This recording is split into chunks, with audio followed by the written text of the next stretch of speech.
What's going on, everybody? Welcome in to another edition of your Tuesday Track Talk, episode number 60. It's going to be kind of fitting for this one, with your Three Stones pit crew. I'm your tire changer, Cam.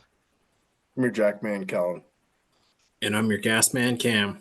And we got a lot of stuff to cover, even though the racing has winded down. We got a lot of news and some off-season topics that we're going to talk about here today. So, before we get too deep into that, though, what's been going on, fellas, since the last time we reconvened with each other? Man, I had like a quick 24-hour bug over the weekend. I was racked sick for like 24 hours. Just down and out. Oh, I was fine on Friday and I got home from work and I sat down in the chair. I'm like, man, I don't feel great. That Friday night, I bet you if I slept two total hours the whole night, that would have been incredible because I was up, I was hot, I was cold, I was coughing. Ugh.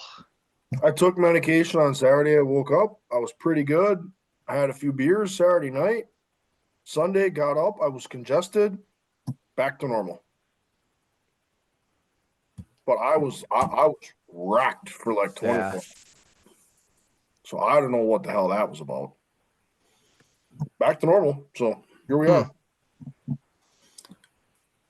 I guess I'll join that club too. I've been battling some GI issues and stomach problems. So that's been going on for about 3 days. So yeah, not much of an appetite, not eating much. And yeah, thriving. So Yeesh. I think we're on the mend though. So I was a little down and out on Sunday, but mine was a little more self-induced. self-induced. Yeah. Yeah. For sure. Either way. You can enjoy those kind a little bit more. Yep. Yeah. A little bit. Nonetheless, we're all here. We're all fairly well. We can talk about some racing. Hell yeah. So let's get into it. The only races that we had, because a couple of the USAC midget races at Placerville got canceled due to rain. So we only got a couple here to talk about. And those are going to be the Castrol Floracing United America races, the last two races of the season for that series on the year. Yeah. All eyes were pretty much on Bobby Pierce and Ricky Thornton Jr. Yep.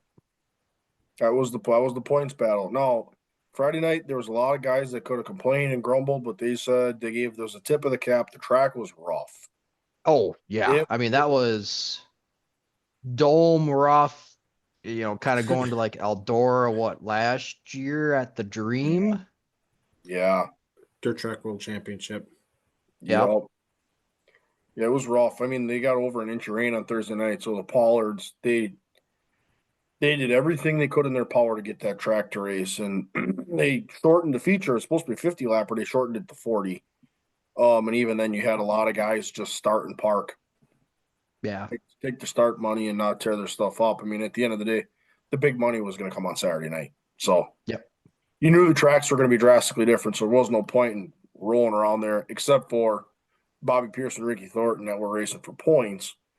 Those other guys really didn't have a reason to beat the crap out of their equipment. If you were starting up front, you pretty much stayed up front, or you stayed in it to try and win it. Yeah. If you're kind of one of those back marker guys, yeah, you just pulled off and take your start money and have at her again tomorrow. But ultimately, the track was pretty rough. God, that's funny. I only wrote this down because it's funny. Asher the Winger, he put that baby on the top shelf. Ooh, he's a Sonoya guy. He's got a lot of laps around there. It was so funny that he was just killing guys left and right, just dusting them. And I can't remember who it was. One of the announcers goes, "Oh, you smoked a few guys like cigarettes," and I'm like, Jesus. Yeah. And now about 3 laps later, he's got engine issues. That thing was smoking all right. Yeah, that was night one on a new chassis for them. They had debuted a Fusion chassis. That thing looked good. It was fast. JD challenged for the lead, led a little bit. He had some mechanical gremlins as well. Night one on a brand new Longhorn for him. Him and Bobby Pierce kind of went back and forth a little bit before they got JD had some issues. But once they got the lap traffic, that gave RTJ a chance to track down Bobby Pierce. That was the first night that JD was back at his traditional 49, wasn't it? Yep. Yeah. Yep. A lot of guys debuting some brand new race cars. Garrett Alberson, brand new 2025 Longhorn. So a lot of guys out on some new equipment. You even had a few guys, and I don't remember who they were offhand, but the guys that have already made their team swaps debuting with said team this weekend as well. Yep. So lap traffic, that gives RTJ a chance to get to Bobby Pierce. Tracks him down, gets by him, ultimately wins the race. So he did what he had to do. Bobby Pierce finished second. RTJ, Pierce, Alberson, Dalton Wilson, Fager, Dennis Erb, Turbo, Trey Mills, Peyton Freeman, Spencer Hughes is your top 10. So it was actually crazy watching that race. The brake glow on the rear of the 20. You never hear a dirt late model at that having brake glow. It glowed like late models at Martinsville. We saw a little bit of that at Cedar Lake though too. Where you're Little like Yeah. a little bit where you're some cars where it's like something on fire down there. That was massive brake glow. Yeah, that was more than brake glow at that then. So RTJ ultimately night one sweeps everything he needed to win the race. Well, fastest in hot laps, qualified quickest, and also won the feature. So on a rough as crap track, he may have found a way to get it done. Didn't really have a choice. So going into night two, before the night even starts, everyone lays out the point situation. Here's where it comes down to. If RTJ wins, Bobby Pierce has to finish sixth or better. If RTJ wins and Bobby Pierce finishes seventh, they tie. The title goes to Ricky. So what it comes down to is if RTJ doesn't win, he's got to be 7 better spots than Bobby Pierce. So everyone knows what the situation was. Ultimately, what it comes down to is Bobby Pierce didn't even race his way in.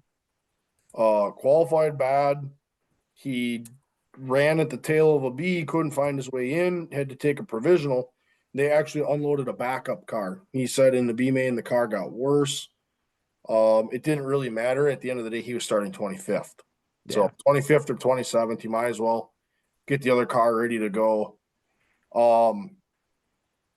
Big roll, you'll appreciate this one. Bubba Pollard, he did the traditional out-of-car driver intros for the dirt. Attaboy. Baby. They were commenting on it. The commentators were like, this is a very traditional, like asphalt late model type thing. And we applaud Bubba for doing this. It gives the drivers each a moment, whether they're on the track, and where they're at on the track. So very much and for us up here, Midwest Tour, ASA Stars National Tour, when they do that, that's what they do. Out of car intros, then the flag man goes down in the end, checks on every driver as he goes through. Very much like a traditional asphalt out of car intros. So that was cool. I enjoyed that. It gave each driver their moment. But ultimately, when we get racing here, kind of the same situation. RTJ started up front. Bobby Pierce was deep, so he had a lot of work to do. There was only one caution the entire race. So all it came down to was tire selection. So what did you have on there? Either a hard or soft tire, but again, hell of a job by the Pollards. They worked on that thing all day, and ultimately what we got is a slicked off Sonoya that we are used to seeing traditionally from that racetrack. So man, the story of the night was just Bobby Pierce got behind early. He just couldn't do anything. So finished deep, ended up finishing second in the points when he came in with a 26-point advantage into the weekend. But night two, RTJ, Zach Mitchell, JD, Huddy, Alberson, Madden, Michael Page, Turbo, Hoffman, Overton, your top 10. So RTJ did everything he needed to do, including sweeping everything all weekend from hot laps to qualifying to the features. Second championship on the year for him. Yep. Hand in hand with Luke Soil. Yep. 2 points I was going to make. One, for anybody that's racing in a dirt late model field, whenever you're going to get a Bobby Pierce car that is struggling in a B main and rolling off 25th or 27th, for anybody in the field, you got to take advantage of that. Because the chances of that happening ever again are few and far between. So just uncharacteristic to see something like that, and from that team, but goes to show that they are human and they're not invincible. That that stuff can happen. And then second thing I was going to say, I don't know if you guys saw it too, but Bubba had to put some people back in their seats there on X when people were lighting him up about ruining about the 4 wide salute and the dimming of the lights and coming back on. I don't know if you guys saw it. Bubba had to put some people back in their seats by saying, I don't know, a fan said, you ruin some of the greatest pictures in racing by doing dumb stuff like this. And Bubba just basically had to say, go support your racetrack, stop complaining. We're giving it our best, trying to make a cool experience, whatever. So, Means to no words. Yeah. Yep. And I mean, when you put your heart and soul into something like that and to put on a good product for the people, and you're putting your best foot forward all the time to give people a unique and cool experience, can't blame him. So he's one of the few guys too that he's got it from both sides as a driver, and then at that point a track owner, operator, promoter. He's one of the few guys that can do it from both sides. Absolutely. 100%. But I just saw that, and it was kind of funny to see him. I would say, anybody that knows Bubba across the board will never say a bad thing about him. So for somebody to come out and say something to the Pollards, it was kind of cool to see Bubba say, sit down. Yeah. And especially after the amount of track work that they put in. I mean, they put a ton of work to make that weekend what it was. Even to just make the weekend happen. Yeah. Yep. Yeah. So ultimately what it comes down to is we crowned Castrol Floracing America champ in Ricky Thor Jr. So had to sweep the weekend, and he found a way to do so in every aspect of it, from hot laps. Basically from the second that car unloaded, he was up front all weekend. So that wraps up what they called Peach State Classic at Sonoya Raceway, owned by the Pollards, owned and operated by the Pollards. That wrapped up the Castrol season. So now all the dirt late model guys are in dome prep. Yep. Getting ready for the dome. Got that right. And if you're not racing the dome, you're getting your 2025 cars ready. Exactly.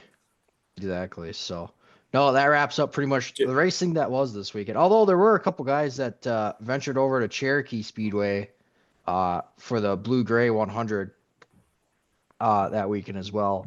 Trent Ivy ended up winning that one. I know JD was in there. I know Hoffman was in there. I took a quick look at who was all in there. So, I mean, a couple guys just got snuck one in probably when they were heading home or something like that. So, yep, for sure. Last thing on cool thing that we always enjoy, guys going off scheme, putting out their paint schemes for the dome. So if you haven't seen those are going to start trickling in, and JD already released his today, and his paint scheme already takes the cake for the best dome paint scheme. So, and let's put it this way, it's not your traditional white, black, and orange 49. Dude. Nope. That thing is sexy. Slick. Yeah. So, check them out. There'll be, if you're a diecast collector, that'll be a diecast item. That might be one for me, actually. That you could venture into getting. So there you go. Add it to your Christmas list as we start. I think we can start to open that up. It's getting to be that time. Next week is Thanksgiving. We can talk Christmas. Or a tad over a month from Christmas. We could at least talk about the Christmas list items. The pipe dreams. Yep. Yeah. Yep. Yeah. for sure. So, all right. Any other thoughts here before we Oh my get God. onto this massive list of news that we got here? No, I'm ready for this list though. All right. So it's our traditional unnamed segment, the segment that just is news items. And Yep. they're all kind of intertwined and intertangled with each other. And yeah, there's just a lot of them here. It's just Yeah. everything that we don't have a category for, or we don't know Pretty where to much. put it. Pretty Yep. much. So who wants to start this off? I think I will, Cam, unless you want it. These first three Good. probably really could go together. Yep, go ahead. So I guess if you follow along on the YouTube world, I think we kind of maybe saw this as a surprise. Cam, I think you could mention this. I'm actually still kind of shocked that Jesse Innerkin actually is stepping away from Hunt the Front. He's been with them for 5 or 6 years now. The Dome will be his last trip. So really not necessarily a driver change per se. He had done a little driving for them, more so a crew, but on the internet side, our YouTube side, very well known and very liked character as a part of that crew. So Dome was his last trip. Surprise, kind of sad. He's always good for a good laugh.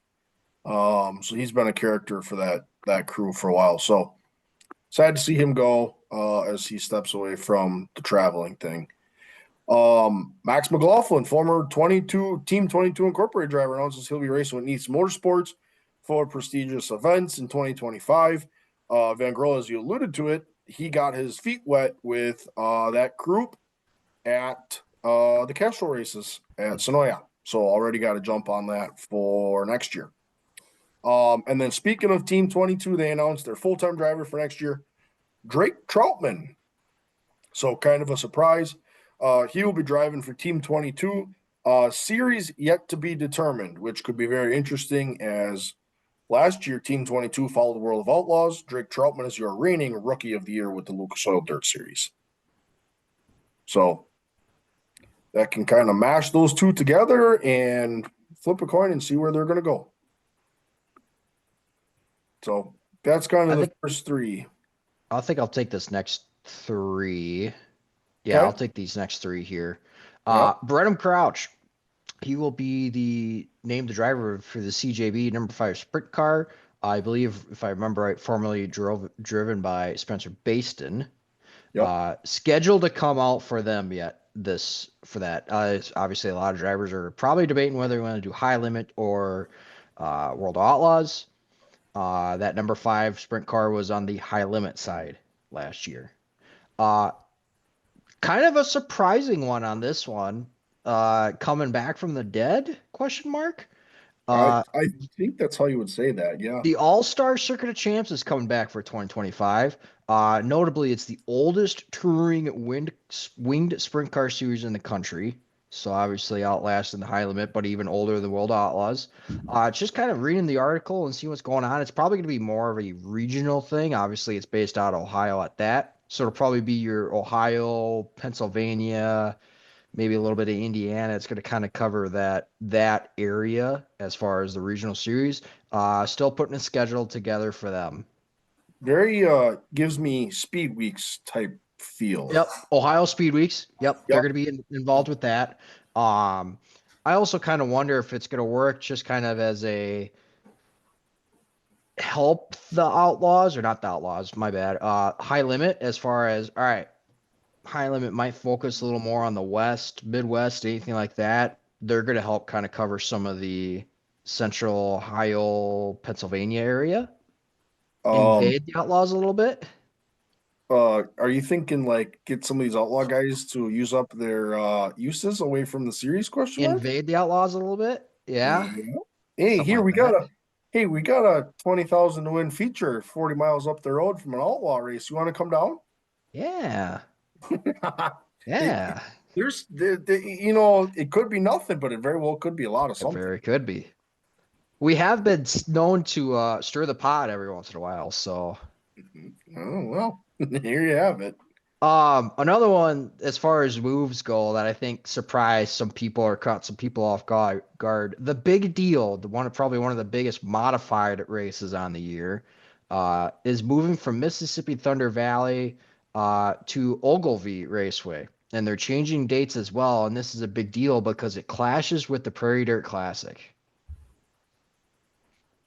So you're Yeah. losing a lot of maybe late model guys that would have ran that. I know Thornton was a notable one. Hoffman, I think Pierce ran it. Yep.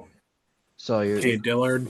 yep. Dillard. Yeah. You So mean, for Christ, you're racing for 100 grand in modifieds. You had anybody that did any freaking dirt racing was going to be there. yep. And now you clashed it with PDC. And for those that may pay attention to social media, the XR series is sanctioning this, on which, if you've been on social media lately, that stirs another conversation there. Yeah, there conversations and the rumblings around that have not been great. We'll just leave it at that. Just thanks. Yeah. All right. So that's the three that I got. I'll let one of you two handle this next one since you're a little more familiar with this one than I am. Cam? I'm not any more familiar than you are, but I can hammer it home. Lucas Oil announces Monday morning they are dissolving the Lucas Oil MLRA series and going to be focusing more of their efforts on the national tour and Lucas Oil Speedway. So, kind of a surprising announcement and unfortunate to say the least. A week ago, they had announced their season opener.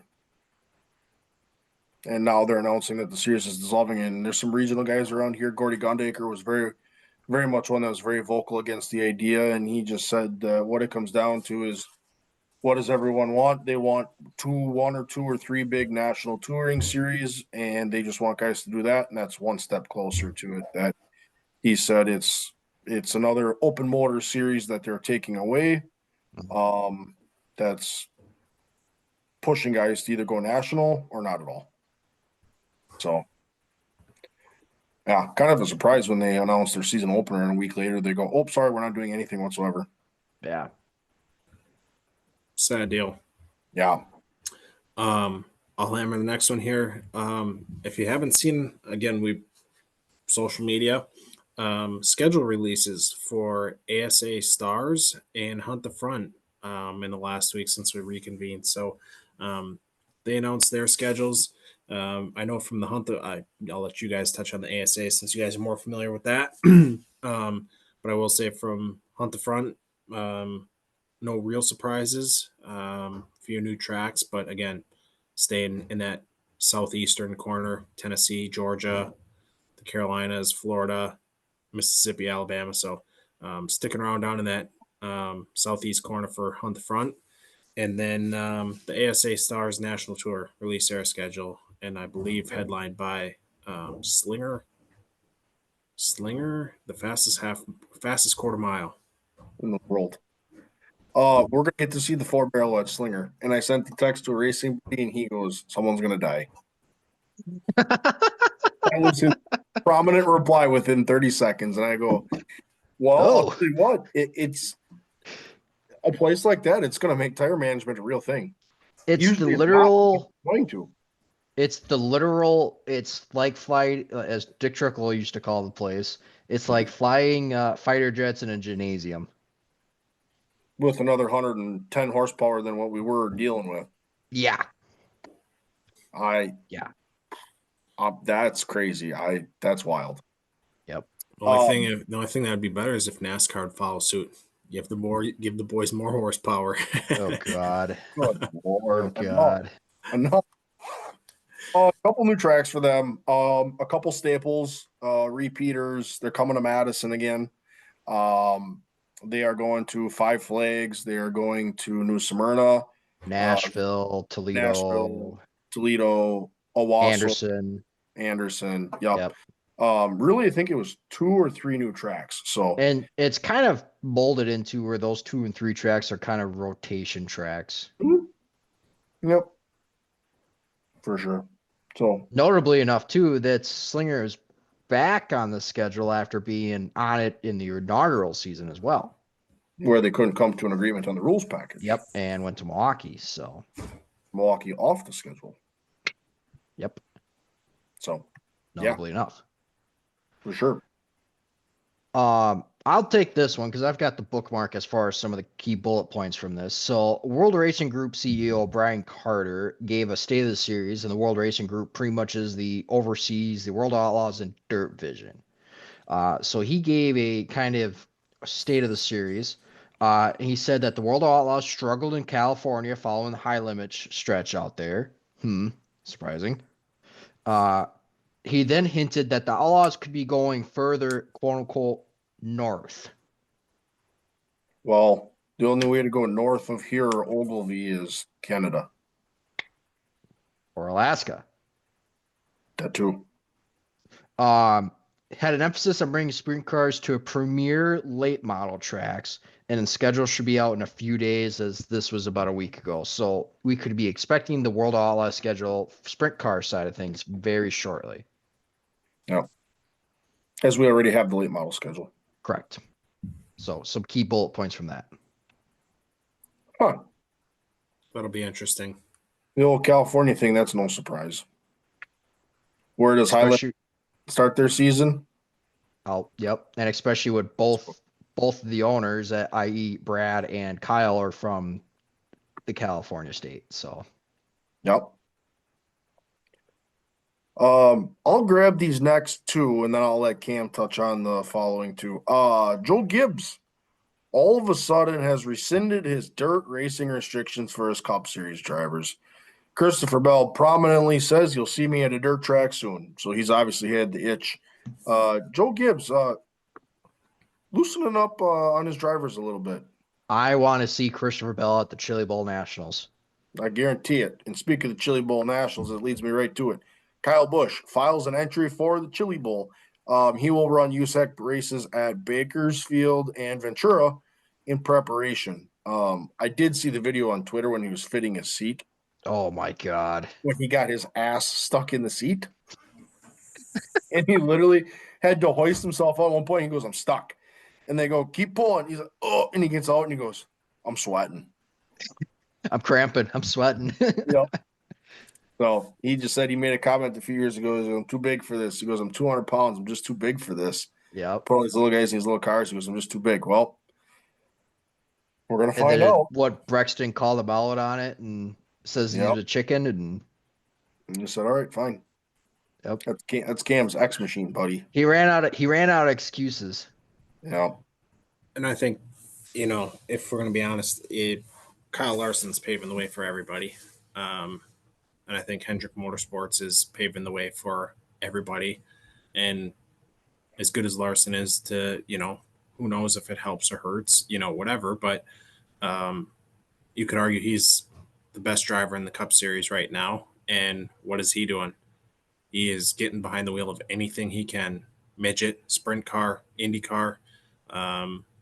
So, and then you get, Briscoe's had a fair share. He was dabbling in, does he have a sprint car midget? He's got a sprint car team. Yep. Or no, sorry, he's got a midget team. He dabbled in a little bit of sprint cars, but he definitely does midgets every now and then as well. Mm-hmm. So yeah, I mean, Joe Gibbs is sitting there, and he's got him and Christopher Bell, who, as soon as you cut the reins on those two, they'll go help grow the sport of racing at some dirt event. So, again, happy for those guys and happy for us because we get to watch them more. Yeah, a couple things I think there's a few elements to this, and they kind of compound on each other exponentially. Number one, what can they do? Those guys unload those cars there, they can sell merch. They can sell apparel. Two, they unload there. What does it do? It draws a ton of people to the track. It puts butts in the seats. Let's be honest. If Christopher Bell said, hey, I'm going to be at Darlington on Friday night, I'd be like, I'll be sitting in line for a week to make sure that I get in and be able to see him. Like, let's be honest about it. That's what it does. So I think there's a couple elements there that they can, not only can they capitalize on the money side of it per se, but it just puts people in the seats at tracks to keep those tracks healthy. I think another thing that adds on to this, especially on the Joe Gibbs side of things, not necessarily Busch, but Joe Gibbs, TRD is very heavily involved in, especially the midget racing program. Yep. So you've got two guys for the TRD racing program that could run midgets for you. 2 certified wheelmen. Yep, So for I think sure. that alone sets it. Cam, you got these next 2. Yep. Again, Tricon, was it Tricon? Yep. Tricon, They yep. oh, no, it's right there. Announced Tanner Gray returning to the Truck Series in 2025. So they made that announcement this week. Not surprising. Had a pretty solid year in the Truck Series. So they look to run it back and build on their 2024 season. So another truck seat filled there, and it's going to start picking up here. And then off of that, staying in the Truck Series, War Rackley or Rackley War announced they're moving their operations from Tennessee to Statesville, North Carolina. So they're moving to the old GMS shop. So they made that announcement, and we're hammering. So yeah, made that announcement. So 2 in the Truck Series. Yep. I'll take this one because I think this stirred some things the other day. So Parker Retzloff announced that he won't be returning to Jordan Anderson Racing's Xfinity program. Yep. And it was heavily discussed after the Cup race at Daytona about why he didn't push the Chevy car to the win, i.e. Kyle Busch. And there were rumors that Chevy gave him the old boot in their development program. So it's just, there's too many things lining up here that, yeah. Yeah, looking at what happened in Martinsville, I'm starting to kind of wonder myself now. And I feel bad for the guy. He did good for Jordan Anderson this year too. He Ran did. He solid. ran well, and Christ in his one Cup start, he did a hell of a job. Yep. He gave Yep. himself a chance to win it, but weigh that how you want. It sounds like the manufacturer maybe had their fingers in it a little further than what we thought. And we talked about manufacturers maybe being a little too involved in racing at one point in time already this year. So Yeah, this is another example of it. it all kind of adds up here a little bit. I was gonna say last thing on that. I, you know, I'll never blame him for what he did. Um, those opportunities come few and far between to get a chance to win a Cup race, and for a guy in his shoes, don't blame him for going for it and giving himself a chance for life changing win. So um, shame on Chevy if they did boot him for doing that. I think that's a crock of shit, if I'm being honest. And then the second thing, my guess is Chevy. I put this in the group chat. Um, I'm not going to confirm it, or, I guess I'll just stir the pot. My suspicion is they gave him the boot and they paid him some money, and he had to sign like an NDA that basically says, we'll pay you some money. You're gone. We'll pay you, but you are not allowed to say anything about What had happened? what had happened. Um, Basically some hush money, and he has to announce that he's parting ways from Jordan Anderson. Because again, there's no if I'm Jordan Anderson racing, there's no reason that I don't think he should be back in that ride next year. Nope. Zero Absolutely not. reason. Yep. You talk about Knocked putting off a guys in, couple poles and and you talk about guys that maximize the equipment they're in. You yep. know, he's a middle tier equipment guy, but he is maximizing it and running up front. So that's why I think we're connecting dots here on why he is not back, which is really unfortunate. Yep. Yep. I'm gonna take these next three up on top here, and I'll let you two hammer out the rest of them. The juicy news from today, honestly. Yep. All right, so it was announced that the Monaco Grand Prix for Formula One, G1 as some would say, is moving from its Memorial Day weekend spot to the first weekend of June starting in 2026. So what that means is that we're no longer going to, I mean, it's still going to be a great day nonetheless, but we're not going to have the Triple Crown on the Sunday before Memorial Day. So thanks, Formula One, for that one. Yeah, no shit. What the hell? Next up, Penske Entertainment Group has acquired the Grand Prix Association of Long Beach LLC. So basically, Penske's business team has acquired what is the organization that runs the Long Beach Grand Prix, leaving that race in IndyCar and Penske's fold, essentially. Yeah. So I think it's good news. Long Beach has been a very long-standing race for IndyCar, so it'll be, I feel, in place for years to come and probably get improved on as well. And then some other dirt news that dropped as of today. Jade Avedissian is out for the rest of 2024 due to an injury that she acquired during the BC 39.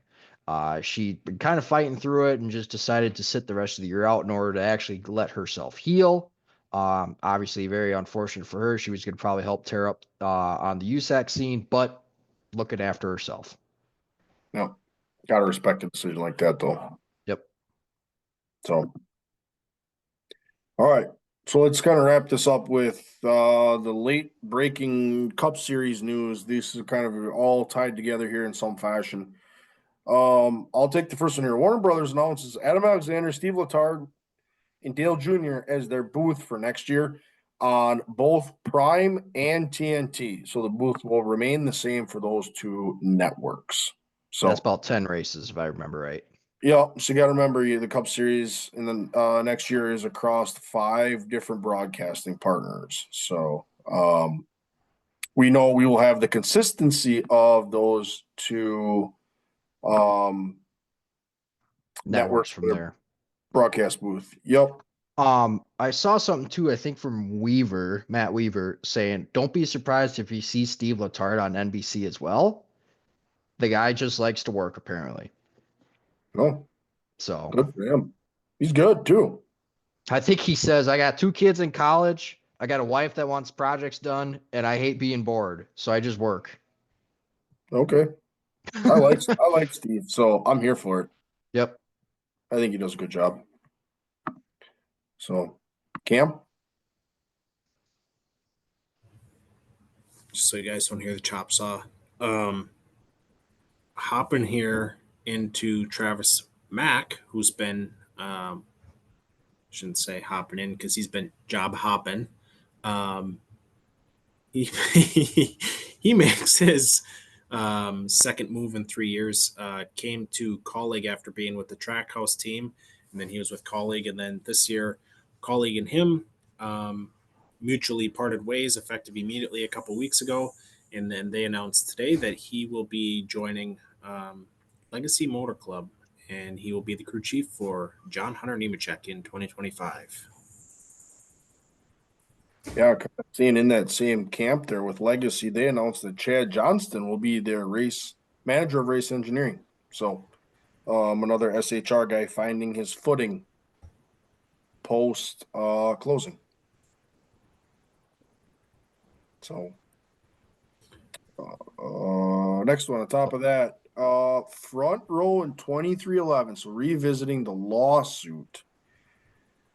Front row in 2311 can run as open teams in 2025, even with the lawsuit ongoing. And as Denny Hamlin said on Twitter with Larry McReynolds, they did not reach an agreement. NASCAR just removed the anti-competition clause to this. So basically said you can race as open teams. Yep. You didn't sign the agreement, but we're going to let you race still. Yup. That one hurts a little bit for them. I'll hop right in here to the next one. Not incredibly surprising. Ryan Preece announces this morning, as of November 19th, he announces he'll be in the number 60 car with Roush Fenway Keselowski Racing in 2025. And then not only that, big deal. on the sponsorship news as well. RFK announces that they are bringing over Kroger, and Kroger is going to sponsor all 3 cars and a fair share of events in 2025. So big news for RFK, announcing Priest to the 60, which I forget who leaked that news a week or two ago in an interview, and then double down with Kroger, who was at JTG. Mhm. They were a big sponsor over there, and Kroger now joins RFK. And then while we're on it there, forget what the exact name is, but JTG Doherty. It's not confirmed, but there's some rumors going on that they have rebranded themselves to Hayek Motorsports, I Yeah. believe. So not confirmed, but there's some rumors circulating on that. So we'll stay tuned for that. Um, Go ahead. oh, I was gonna. I don't know if you guys saw from Brad Keselowski. He kind of Bob Pockrass all year. It kind of bugged him about the third team during their driver media availabilities, and Keselowski just kept saying, "I don't got anything for you. I'll let you know it's confirmed, or let me know in a month." And he kind of played off on that. He had all the videos that Bob had in a series that said, "Well, Bob, I could finally tell you this is what we're doing." So Yeah. he kind of just played off on it. So, And a leased charter from Rick Ware of yep. note. So they didn't outright buy one. Maybe Chad cheaper. Probably. Yeah. Tomorrow morning might be the telltale. Last couple here. He had talked about Priest. Kind of in another little bit of interesting news for the front row side of it, staying with the lawsuit thing. Todd Gillen will move over to the 34 as the flagship entry, driving with Loves as the primary sponsor. They will rebrand that new look for the 34, something a little different than what we're used to seeing with Michael McDowell. So Todd Gillen just making a number change, still staying with the same organization. And then 2311 will be making a driver announcement tomorrow morning. That would be November 20th. Rumors are very, very heavily kept around Riley Herbst. Team 54, as you know it as Ty Gibbs, had tweeted on that tweet that this is the worst kept secret in the industry. Note with front row, they do have that extra charter out there for a third car. So maybe Yep. another leased charter? Question mark. Yeah, and if the rumors are true around Riley Herbst going to 2311, he was a Ford guy. Yeah. And again, with 2311 having to be an open team next year. Yep. So Where does that leave Heim time? Back in the trucks. yep. Or in that Xfinity car. Yep. For another what? For one more year? 2 more years? Who knows?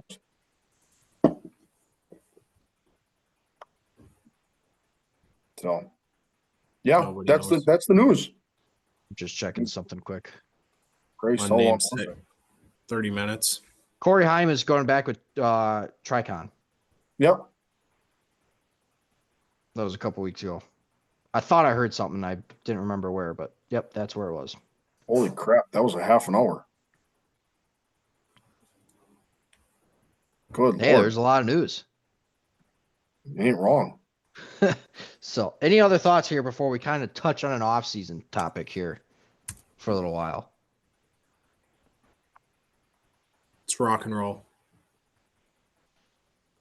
Yep. All right. I mean, So we'll touch on an off-season topic here, and one that I think stems from the events that was the last 2 playoff races of the NASCAR playoffs. So, the gist of it is, what do we feel like is going to be our ideal NASCAR playoff system or point system? We'll kind of leave it open for interpretation on that as well. And this comes up. There's several other forms of motorsport that have a playoff system, including NHRA and V8 Supercars. I'm not familiar with what their systems are, but I know they have them. And then I think most notably amongst us, the Lucas Oil Dirt Series. Yep. They've got their playoff system as well. So obviously the discussion has been, what is the ideal format, and does NASCAR need to have a playoff format? So one thing of note that I want to bring up though is that we've seen the sense of urgency before, and that was when Newman door slammed Larson in the wall to get the position however many years ago that was. Yep. And it was somewhat praised for the move that he did to get himself in. Obviously, Chastain also had the ride wall at Martinsville a couple years ago. Yep. And you saw the ingenuity at that as well. So you've seen instances where bold moves are praised or celebrated, but are we kind of having a double standard when it comes to it? Yeah. So I don't know how we want to start this. I know I put a note in here about going to Justin Long's suggestions. Yep. I mean, I have 2 pictures. I've got the perfect solution, so I'll let somebody else go first. All right, well, so I'll read off what Dustin Long has here. He I'll- kind of is going off of other drivers' suggestions. So he had at one point saying that he went off of Kyle Busch. So he said that when it comes to playoff drivers, the playoff drivers only get points against other playoff drivers. So, if there's 3 cars in between playoff drivers, you don't get the points for racing the non-playoff drivers, but you get it for passing said playoff driver. He said there still would be drama going on. You got points in these situations, so there was that. There was the 3-race finale, so kind of similar to what Luke Zoil does. Yep. But now it's do you have to modify the playoff schedule then as well, and you don't have that game 7 moment. All right. I got a solution. Okay. Okay. Are we sharing screen for the first time? Let's say you're sharing screen. Hey. Whoa, giving away our secrets. Yeah. All right, here you go. Yeah.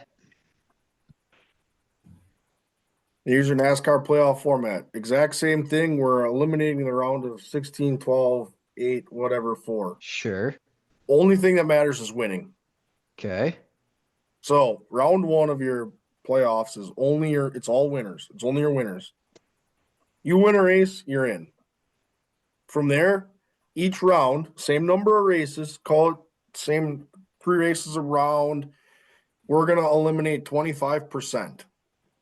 So round 2, you have the top 75% of that in terms of points. Round 3, top 50%. Championship, top 25% of all winners. Now, hear me out. Here's my criteria. It's a little small. Let me zoom this in for you a little bit.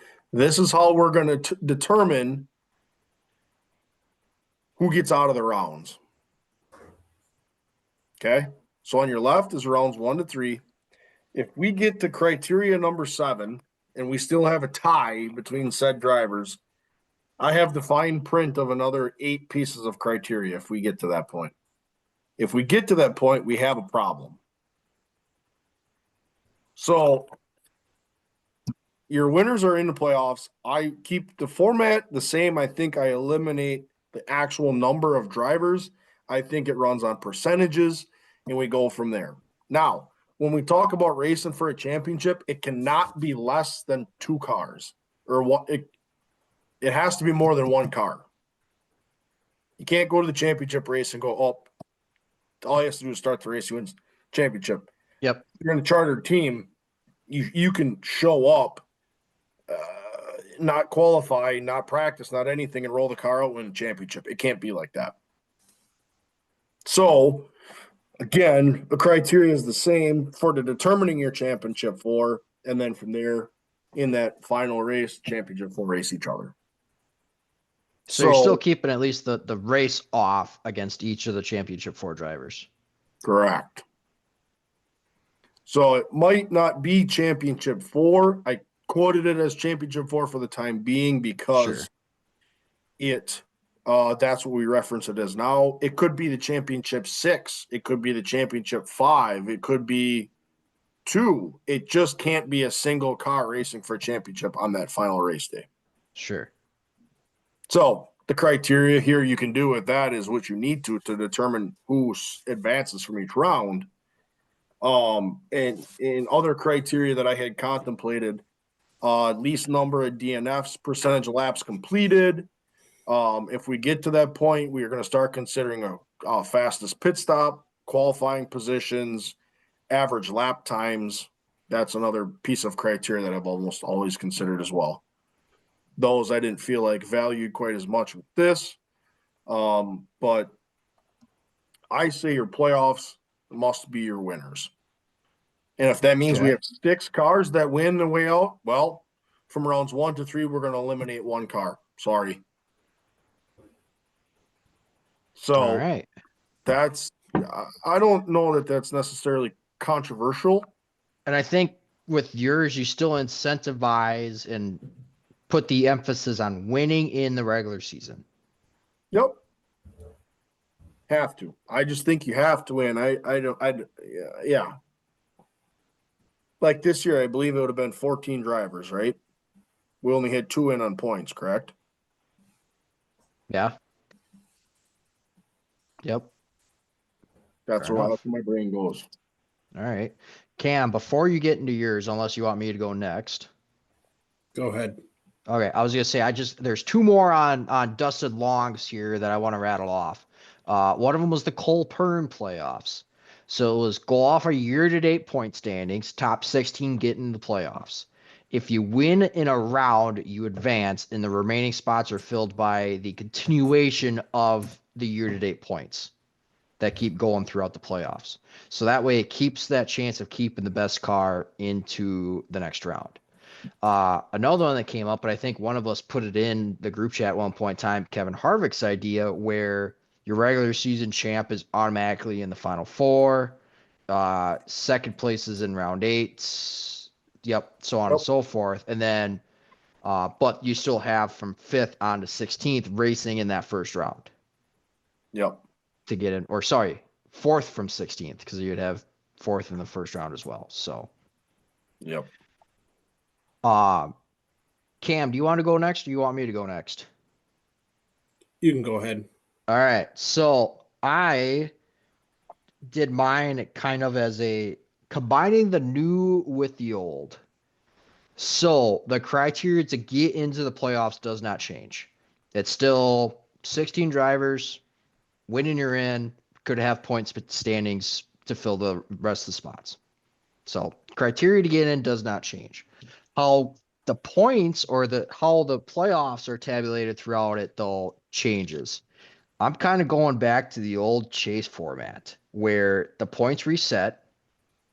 You still get the bonus points from stage wins and playoff points from wins and stuff like that.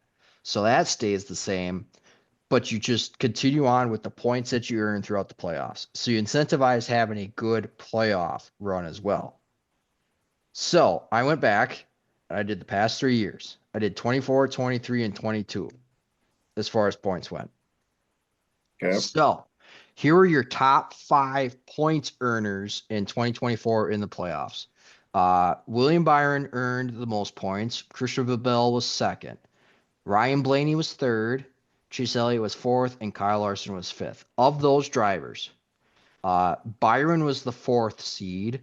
Bell was the 2nd seed. Blaney was the 5th seed. Elliott was the 7th seed, and Larson was the 1st seed. Okay. When it comes down to the championship, Christopher Bell would be the champion based on points earned and the bonus points combined to go with it. And then you'd have Byron in 2nd. You would have Larson in 3rd. You'd have Blaney in 4th and Elliott in 5th. So your top points getters are still sitting in the top 5 of the championship because you had strong playoff runs. Bell would have beat Byron by 3 points for the championship in this format. Moving on to 23, Your top 5 points getters were Byron, who was the number 1 seed, Larson, who was the number 6 seed, Blaney, who was the 12 seed, Hamlin, who was the 3rd seed, and Bell, who was the 5th seed. They earned the most points throughout the playoffs. Your championship for that year would have been Byron. He would have been your champion. Larson would have been 2nd. Blaney would have been 3rd. Hamlin would have been 4th, and Bell would have been 5th. So again, the guys that earned the most points in the playoffs were your top 5 Yep. in the standings. For that year, though, Byron would have won the championship by 30 points. Okay, so he's a back-to-back champ. Nope, Bell was in 24. Bell was in 24. Yep. So going to 22, same thing. So Hamlin was the highest points getter, being the 6th seed. Byron was 2nd in the 5th seed. Larson was 3rd in the 4th seed. Logano was 4th in the 2nd seed. And Blaney was 5th in the 7th seed. So those were your top 5 points earners throughout the playoffs. Your championship for that year, Hamlin would have been your champ. Byron would have been 2nd. Logano would have been 3rd. Larson would have been 4th. And then actually, Chastain would have been 5th with the help of the bonus points that he earned throughout the regular season. And Logano would have been 6th. Based on those numbers, Hamlin would have been your champion by 2 points. Whoa! In that format. So you had 2 years where your champion was determined by less than 5 points based on points earned throughout the season.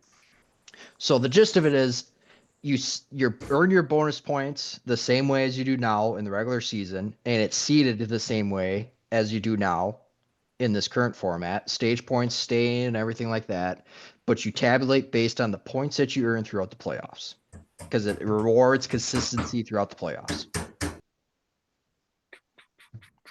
Yep. So that's how I had mine. So out of those 2 of those 3 years, your top 5 points getters in the playoffs were your top 5 at the end of the season in championship points, even though they were different seeds. Interesting. So that's how I have mine set. And I don't have a fancy graph like you would if I would have thought about that, but I'm not gonna lie to you. It was a YouTube thumbnail that I just slapped some text in. sure. But that's how I did it. I'm rewarding postseason efforts, essentially. Yep, that's fair. I mean, you have to in some fashion. Yep. So that would be my playoff format. All right, Cam. Let's see what that big brain box came up with. So I don't have a ton of, I guess, research thought. You guys just making it too complicated is what I'm so far what I've picked up. And the more I've given this thought over the last day, here would be again, I don't have the exact format, percentages, this, that, and the other thing, but this is what I'm thinking. We've got basically same structure, 26 races, 10 race playoff. And in where my mind is going is, you get bonus points for winning stages and whatever. But my big thing is we're gonna put 10 cars in the playoffs. And once we get those 10 cars in the playoffs, there's no rounds in the playoffs. Nobody is eliminated until they are mathematically eliminated. It's kind of like the old chase format. And hey, you can have we've seen it time and time again where you can have if we have a 10 race playoff, keep the playoffs still 10 races. If you wreck out in the first 3 races and you are bottom of the barrel, 10th out of 10th out of the playoff drivers, and then all of a sudden you get crazy hot, we're not eliminating anybody until you are mathematically eliminated. Okay. I think me and you are kind of along the same lines. I think so. I think, and maybe I'm wrong, but It's your right to have an opinion. yeah, I just don't want to. You know, it. I think of it like other sports is, hey, let's get in the once you're in the playoffs, gives you the opportunity to go on a run and get hot, and don't have to. Um, Let's go for it. Keep going. Keep going. um, no, I just like I just think of it like, hey, let's put 10. It's like football. Get your let's get your top 10 teams in the Yep. playoffs, and you can see them from where they're at, and then you're not out until you are mathematically eliminated. My question to you is: once you set those 10 drivers for the playoffs, are you reseeding? Is anything reset when the playoffs start, or is it just where you're at? You're at. You just keep rolling, and it's only you 10 racing for a title. So I've given that some thought too. I do. There needs to be. I think you should keep some of the points that you've accumulated throughout the year, just so that it does incentivize. I guess my thought would be racing throughout the year. Yeah. I guess maybe you guys could explain it better. How do you find the balance of making guys race throughout the year to accumulate points, but not so that when it comes time to start the playoffs, that Larson doesn't have, you kind of reset them, but also like, hey, we acknowledge the work that you did in the previous That's a little 26 bit like the races. old, that's a little bit like the old chase format, isn't it? I think so. Or are you saying like you would keep like the stage points and all that, and that'd be your bonus points to reset? So that's what I'm thinking. I don't. You guys know the playoff system better than I do, and the point system better than I do. But I want to give them. I want to reset it somehow, but also I want to give them. I want to acknowledge the guys that have put in the work in the previous 26 races. If I remember the old chase format right, it was whatever, top 10, top 12, whatever it was at the time. All it was is how it was reset was based on year-to-date points. So if you were 12th in that, you got whatever, baseline 2,000 points. Next one up Oh, was 2 points. Next one up was 4 points. Next one up was six. Like it got seeded. You got the yeah, advantage based on where you were at in points. yeah. That's where Cam, when I alluded to that, that's where I think you were kind of headed with that is when those 10 drivers roll into um when you roll into the playoffs, you want that regular season champ to have themselves an advantage with their body of work. Yep. So that's exactly where you're going. Like it'll reset. It always used to reset. I think it was a 2,000 or 3,000 was That the would, magic number, yeah, whatever the whichever number was. immaterial. But yeah, your regular season champ say be 2010. Yep. Your second place guy is 2009 or 2008 or however you want to prorate Yep. as they go up. That's exactly where you're coming from, and I know exactly what you're trying to say in terms of doing that. But yeah, I agree. You have to incentivize because otherwise the racing product in the regular season becomes Null. what are we racing for? Yeah, obviously we're racing for win totals, we're racing for checks, we're racing for an owner's Trophies. championship.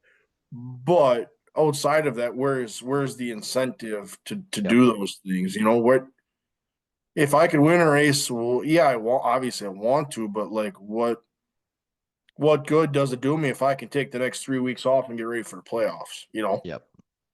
Like I don't know. So I hear where you're coming from. So, not that I want to go full 180 on you guys and totally change the subject, but we came into this conversation of what is your ideal playoff format or what are your thoughts on the playoff format? And I don't know that we've ever fully addressed them. What are your guys' thoughts on the current format of the playoffs? Do you want to keep it? Do you want to completely throw it out? Where are you guys at? Oh boy, we got a timeout called here. Timeout. This is a yes or no question. You have 15 seconds to answer. Does Joey Logano winning the championship change how you feel about the playoff format? No, because I could make the same argument for Blaney. Cam? Does him winning it make me feel different? Yeah. Does knowing Joey Logano, the last driver to get in, winning the championship, do you think that affected the way you look at the championship playoff system?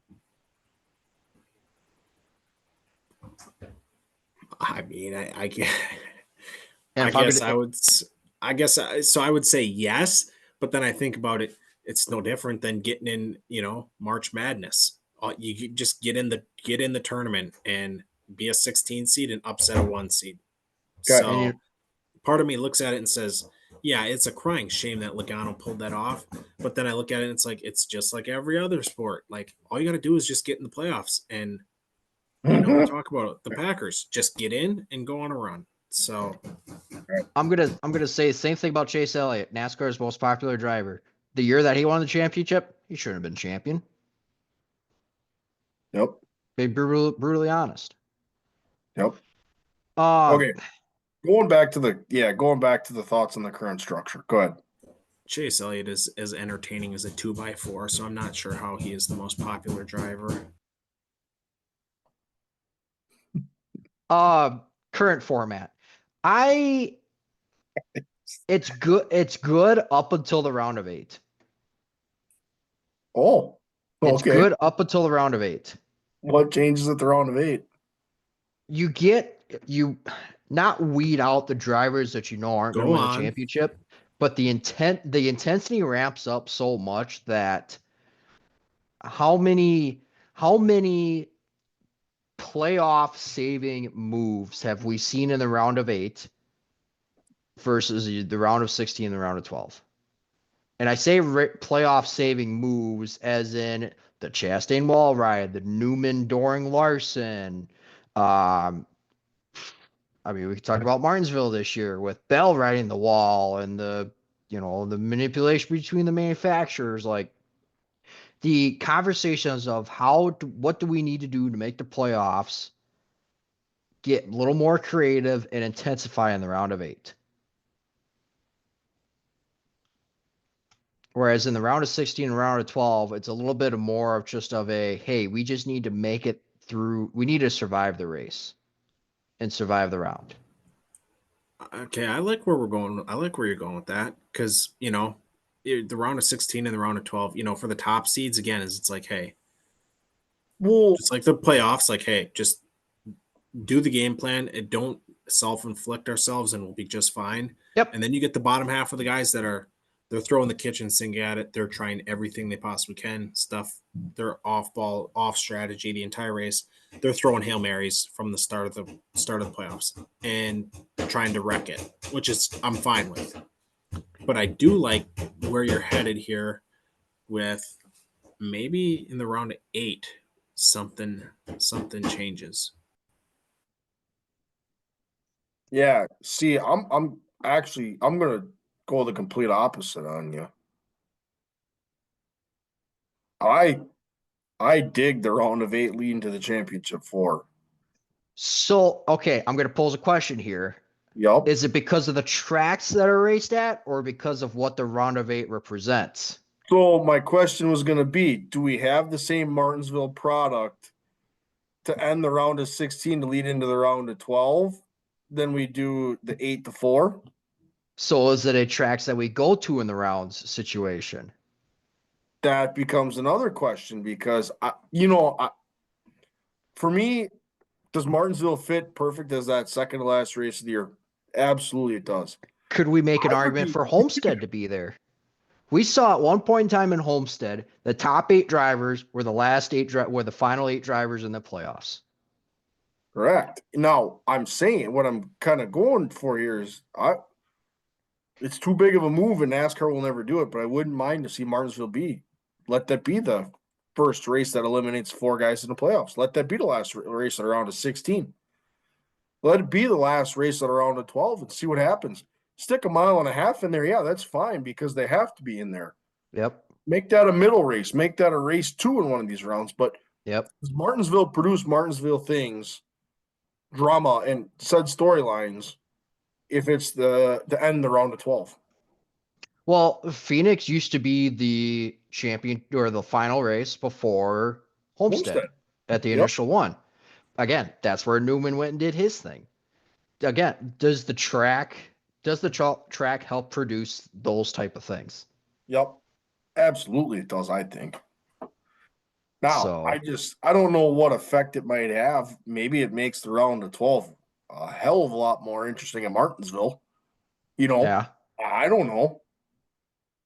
But are we willing to take the risk on something like that with the product we currently have? That's the risk reward of the situation. I don't feel like right now we're in a place because Martinsville hasn't shown us a reason to not go away from it to eliminate the final 4 drivers of the playoffs. but I also think Homestead also put on a hell of a race to, if not be the championship race, hey, I feel like we should be the second to last. Not very fair. You make a very valid argument, and I certainly don't deny that in the slightest bit. Could we interchange those three?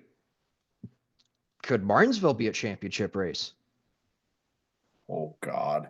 You want to go down this rabbit hole? Someone picked Mark Richmond to be their championship race. Dude, the race manipulation thing has added just a whole new layer to the sport. Well, we haven't even gotten to that yet. I know. And part of me thinks, dude, they should just cut them loose. If you want to get a pack of Chevys and get them 4 wide and hold up the entire field, Jesus. let them do it. Somebody will have to wreck one another to get through there anyway. Exactly. Yep. Well,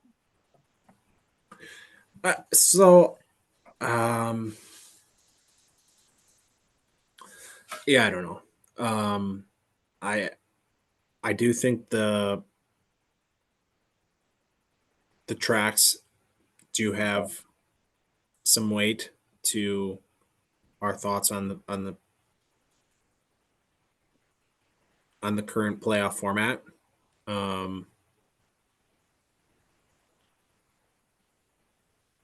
I see a Mickey Mouse and a crown. Oh my God. Is it? It's so, for those that are listening, there's a NASCAR crown kind of in the shape of Mickey Mouse. and somebody drew a Mickey Mouse around, and it says the playoff format being represented in the logo. Yikes. Because they have this new logo. Did you guys see this today or no? No. So NASCAR themselves came out with something. That's their new profile picture on Twitter. It's a gold crown with the 3 colored bars underneath it that they traditionally have.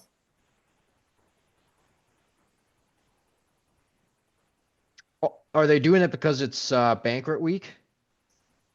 Yep. That's what it is.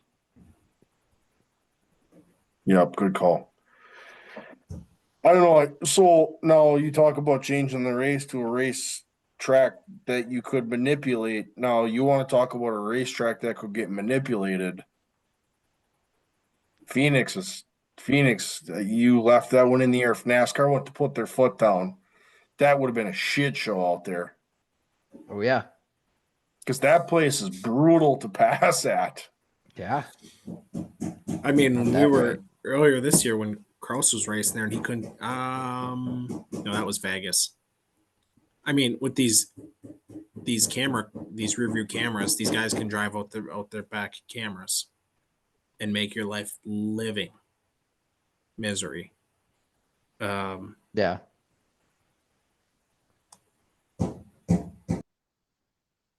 I don't know.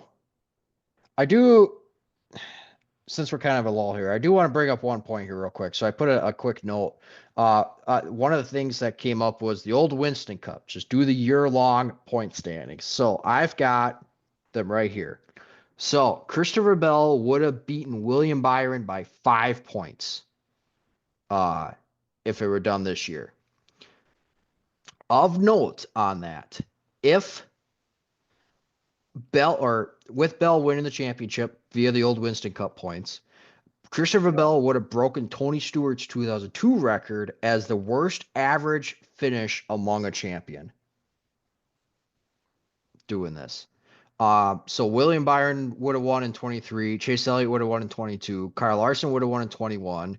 Harvick would have won in 20, who would have been a 4-time champ at this point. Jeff Gordon would be a 7-time champ. Jimmy Johnson would only be a 3-time champ. Carl Edwards would have a championship. And Matt Kenseth, who you could say kind of birthed the whole chase format, would be a 2-time champ. Of note on here, so I mentioned Matt Kenseth kind of birthed it as being only winning one race the entire year. Carl Edwards' championship year of 2011 would have also been a 1-win year. So it would have happened twice, essentially. Actually, it's happened 3 times. And I'm looking at the wrong column. Never mind on that. Twice. So just a note on that.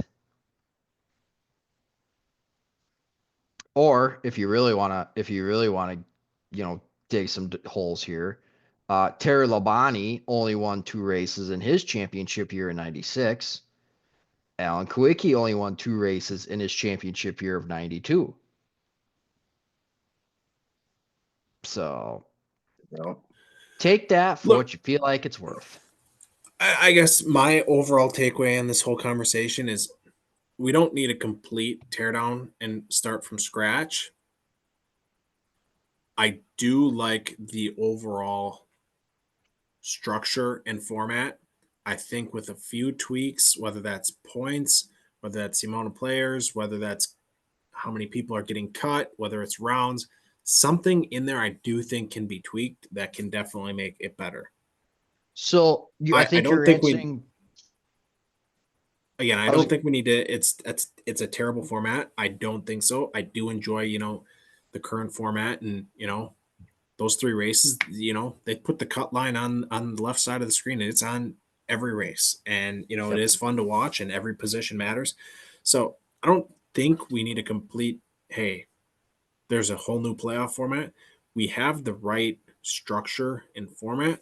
Within that structure and format, I do think we can tweak something. I wish I had the answer, whether it's points, rounds, maybe it's just tracks. Who knows? I don't know. Something that could just enhance it a little bit better. So Cam, I think your answer to my question of do we need a change in the playoff format? Your answer is yes. Just straight up yes or no. Do we need a change? I guess if you're going to sit here and say change would be tracks. A change in the playoff. Well, I couldn't say tracks because NASCAR is changing the track schedule all the time. So let's just say in the way of the rounds and the points.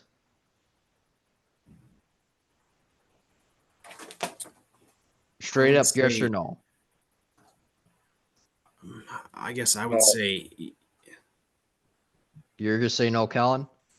Yep. Okay. And then in my head, I'm sitting here going, you don't know how good you got it until it's gone. And so I got to be careful what I wish for, because I could wish for something and they could take it the total wrong direction and make it completely worse. Just remember, everyone's all butthurt that Logano won the title. Nobody wants the 9-7 team to win the Super Bowl. Nobody wants the Chiefs to win the Super Bowl. Give me a break. All right, I guess I'll say no. Okay. I'm going to say no as well, because boy, is it entertaining. And boy, does it drive some conversation. That's why we're talking about this right now. Exactly. So, all right. Any quick final thoughts on here before we wrap up for the evening or get to some previews? I want to know what other people want to know about this. Yeah. We want to hear from you. Yeah. If you have input, please. We love this conversation because we've been stewing on this for 2 weeks now, trying to figure out chirping back and forth as to who wants what and who agrees with what, and we want something different and he wants something different. So, God, if you got an opinion, we want to hear it for sure. So, yeah. We're open to all opinions and suggestions because I feel like we didn't get anywhere tonight. Well, I think we stirred the pot. Is what we did. Yeah, correct. We stirred the pot. Did we accomplish much? Probably not. Not really. No, we're just putting heat in the engine right now. Exactly. We're scrubbing off the tires. Yep. So, all right. Let's touch on some race previews here real quick. I'm going to hammer in on this first one since I think I know the most about it. USAC midgets are going to be racing Wednesday, Friday, and Saturday as they start their California swing to end their season. They're going to be at Thunderbolt on Wednesday, and they're going to be at Merced on Friday and Saturday.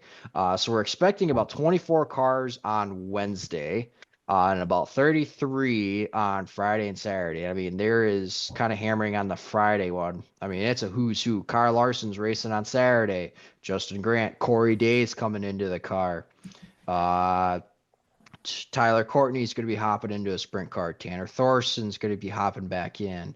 Zach Dom's going to be hopping in. CV's obviously racing. Ryan Timms, Ashton Torgensen, Zach Weigel, Carson Macedo's hopping in. So you got a who's who, and again, you're getting guys that are hopping in, kind of getting ready for the Chili Bowl and for Turkey Night and some of these bigger paying midget races coming up. So racing's getting good, and there's still a championship to figure out for the USAC Midget Series as well. So tune in Flow Racing; it'll be fun. Yep. Good list of drivers there. Yep. For sure. I'll go ahead and jump on this next one for the late model stock race at Florence Speedway for the South Carolina 400. We've been talking about it. We've been seeing pictures of it. We've been buying shirts of it. Now we get to actually see Junior bring back the iconic number 8 Budweiser scheme. So he finally gets to bring that baby back to life. So that'll be awesome to see.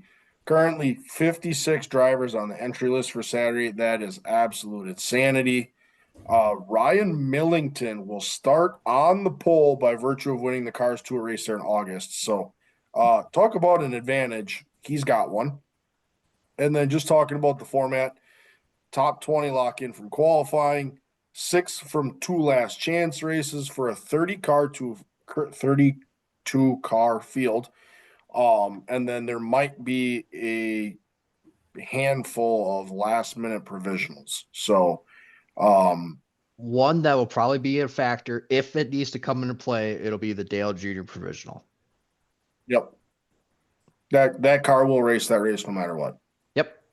So, you can catch all that action on Flow Racing. Probably one of our favorite websites on earth. Yep. So, Cam, do you want to cover your favorite one here, or do you want me to take this one? No, I was going to say you don't want me covering the old G series, so I'll let you, and we got hammer time. I'll let you cover the old G1 series. All right. Well, this one's going to be pretty brief. Formula One is racing in Vegas this weekend. It's going to be a late one for us folks. I think they're racing at like midnight on Saturday, going into Sunday. I mean, that's the entire G1 season sums it up right there. Absolute snooze fest. So I'll be sleeping. Max Verstappen was your winner in the inaugural race here last year. Still a good fight going on for the Constructors' Championship between Red Bull and McLaren. And Max Verstappen, I believe, has a chance to lock up the championship this weekend. I just don't know what the scenario is, but we're getting to the end of the season for them, and championship's about to be determined. So ESPN or ABC is the place to tune in for that one.